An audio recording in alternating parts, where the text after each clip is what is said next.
빌레몬서 강의 8번째 시간입니다. 지난 시간과 마찬가지로 1장 4절의 말씀을 가지고 함께 은혜를 나누어 보도록 하겠습니다. 계속해서 중보 기도에 관한 교훈들을 나누고 있는데요.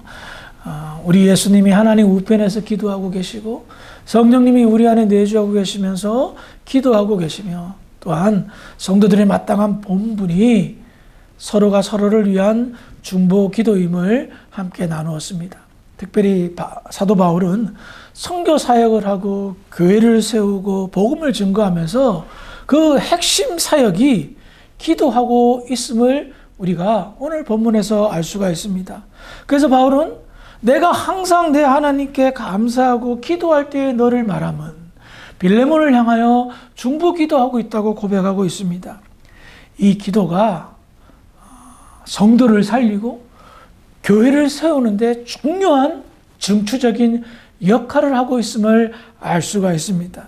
오늘은 이어서 중보 기도가 교회의 정말 중요한 사명이고 사역이고 정체성임을 함께 나누어 보도록 하겠습니다. 이해를 돕기 위해서 먼저 이사야서 56장 7절인데요. 제가 읽어드리겠습니다. 내가 곧 그들을 나의 성산으로 인도하여 기도하는 내 집에서 그들을 기쁘게 할 것이며 그들의 번제와 희생을 나의 제단에서 기꺼이 받게 되리니 이는 내 집은 만민이 기도하는 집이라 일컬음이 될 것임이니라. 이사야 선지자는 선지 활동을 시작하면서 이스라엘의 범죄를 지적하고 하나님의 심판을 예언하였습니다. 끊임없는 우상 숭배로 인하여 하나님은 진노하셨고 이스라엘을 반드시 심판할 거라 예언하였습니다. 그런데 그것이 심판으로 끝나는 것이 아니라 심판 이후에 새롭게 됨을 예언합니다. 이사야 40장 이후로부터 특별히 새롭게 되는 역사를 예언하는데, 그 가운데 한 예언 중에 하나가 바로 방금 읽었던 이사야서 56장 7절의 말씀인데요. 여기서 언급된 하나님께서 나의 집, 내 집이라고 말한 이것은 하나님의 성전을 일컫는 말입니다. 그런데 하나님께서 하나님의 성전, 내 집을 앞으로 나의 집이 이렇게 일컬음을 받게 될 것이라고 예언케 합니다. 뭐라고 얘기합니까? 기도하는 집이다 라고 말합니다. 그래요. 하나님께서는 내 집은 만민이 기도하는 집이라 일컬음을 받게 될 것이다 라고 예언하셨습니다. 그러므로 우리는 여기에서 중요한 사실 하나를 알 수가 있습니다. 성전, 오늘날로 말하면 교회. 하나님께서 어떤 뜻을 품고 계셨습니까? 하나님께서 성전이 어떻게 되기를, 교회가 어떻게 되기를 마음에 품고 뜻을 가지고 계셨습니까? 기도하는 집이다 라는 것입니다. 하나님은 강한 의지를 가지고 앞으로 성전은 세워질 교회는 기도하는 집이 될 것이다 라고 말씀하셨던 겁니다. 이것이 이스라엘에 대한 비전이며 하나님의 나라의 선택받은 성도들에 대한 꿈과 비전이었던 겁니다. 내 집은 기도하는 집이 될 것이다 라는 것이었습니다. 그런데 이런 하나님의 비전, 뜻, 의지 이루어지셨습니까? 제1차 대상이었던 이스라엘의 타락으로 말미암아 꿈을 접으셨습니다. 이스라엘은 하나님의 집을 기도하는 집으로 만들지 못했습니다. 마태복음 21장 13절에 예수님이 이렇게 말씀하십니다. 그들에게 이르시되 기록된 바 내 집은 기도하는 집이라 일컬음을 받으리라 하였거늘 너희는 강도의 소굴을 만드는도다 하시니라. 잘 아는 내용일 줄 압니다. 성전을 청결하시면서 분노하시며 하신 말씀입니다. 성전 제사를 드리기 위해 각지에서 모인 사람들이 성전 앞마당에서 염소도 사고 양도 사고, 성전이 시장 바닥이나 마찬가지였습니다. 성전세를 환전하기 위해서 사람들이 시끌벅적하는 모습을 보면서 성전이 장사치가 되었구나, 장사하는 소굴이 되었구나. 강도의 소굴이 되었구나. 한탄하고 개탄하시면서 너희들 지금 뭐 하느냐. 하나님의 집은, 성전은 기도하는 집이 될 것이라고 하나님이 말씀하셨는데 기도하는 집을 만들지 않고 장사꾼의 집을 만들지 않았느냐 하며 성전에서 장사치들의 그 상을 엎어버리며 성전을 청결하는 사건이었습니다. 그래요. 주님께서 너무나 안타까웠고 그 온유하신 주님께서 진노하시고 화를 내셨습니다. 왜요? 성전이 변질되었기 때문에.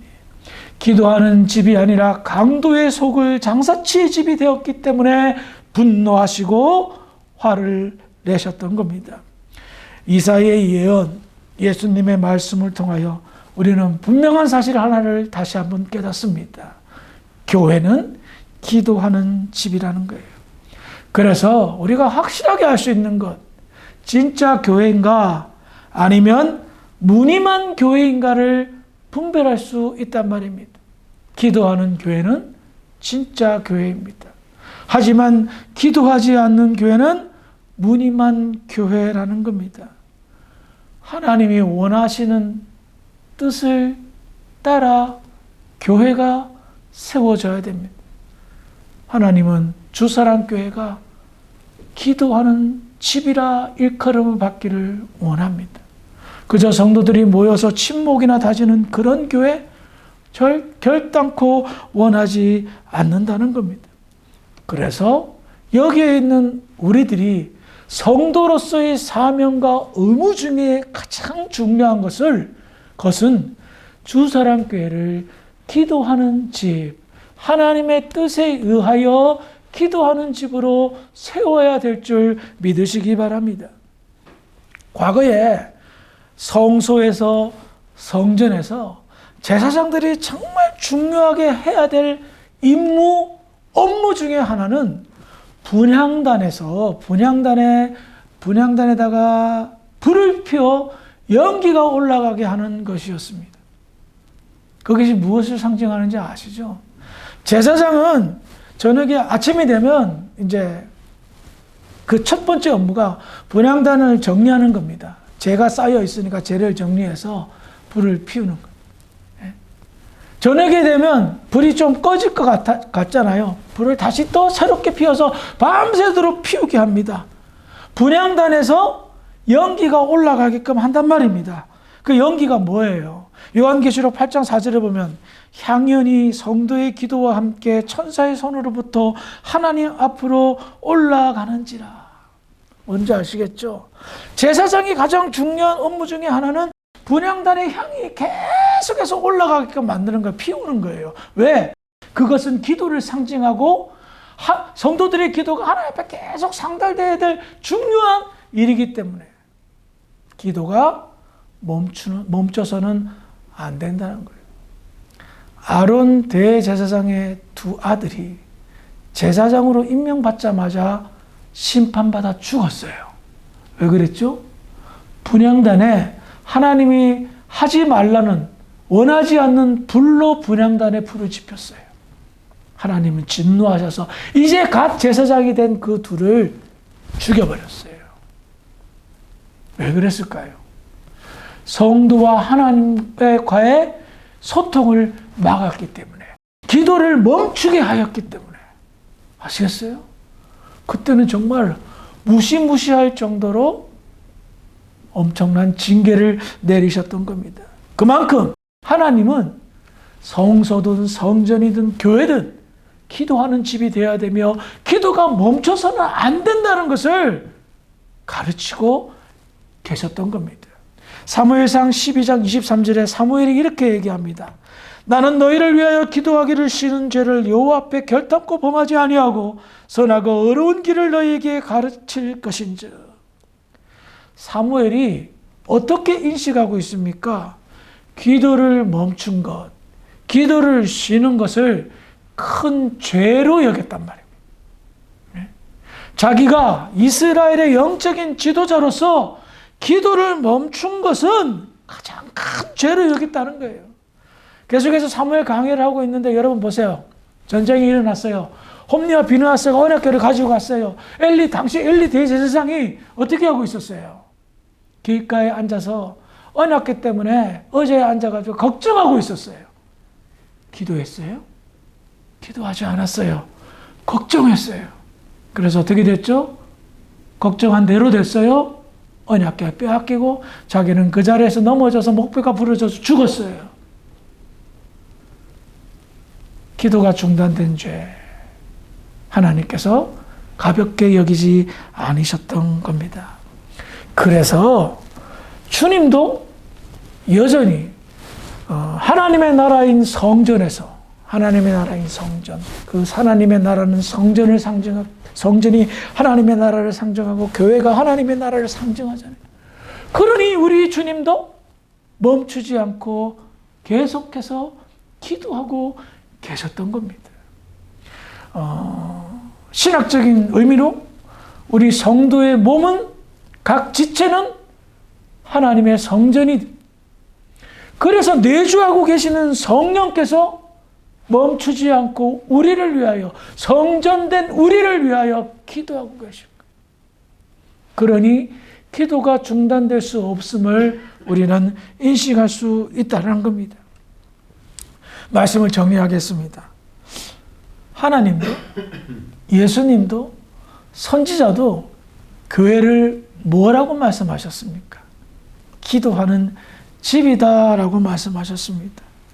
그런데 저와 여러분들은 교회를 어떻게 생각하고 계십니까?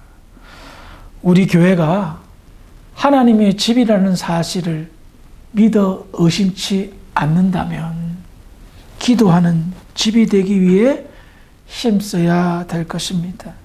특별히 우리가 여기 계신 모든 분들이 다 중직자들인데, 중직, 무거울 중자를 쓴 이 중직의 사명, 그것은 기도의 불이 꺼지지 않게 하는 것입니다.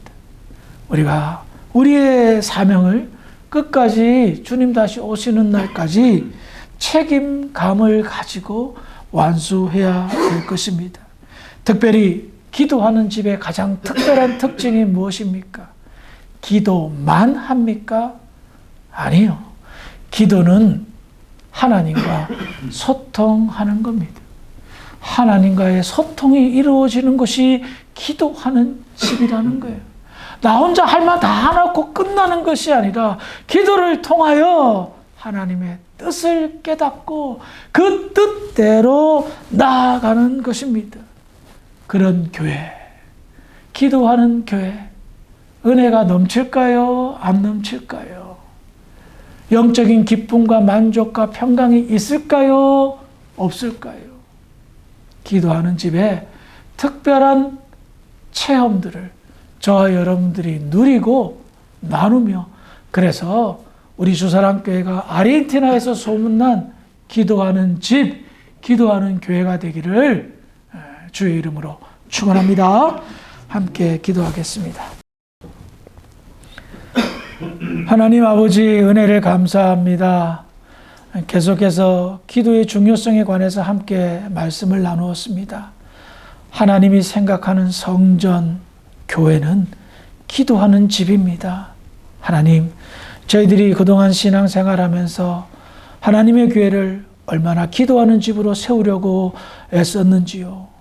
그동안 저희들이 부족했다면 용서하여 주시고 앞으로 우리 주사랑교회를 기도하는 집으로 세울 수 있도록 인도하여 주시옵소서. 우리의 사명, 각별한 사명임을 깨닫게 하시고 하나님의 교회가 아름답게 기도로 세워질 수 있도록 축복하여 주시옵소서. 돌아가는 발걸음 주님 함께하여 주실 줄 믿고 감사하며 예수님의 이름으로 기도합니다. 아멘.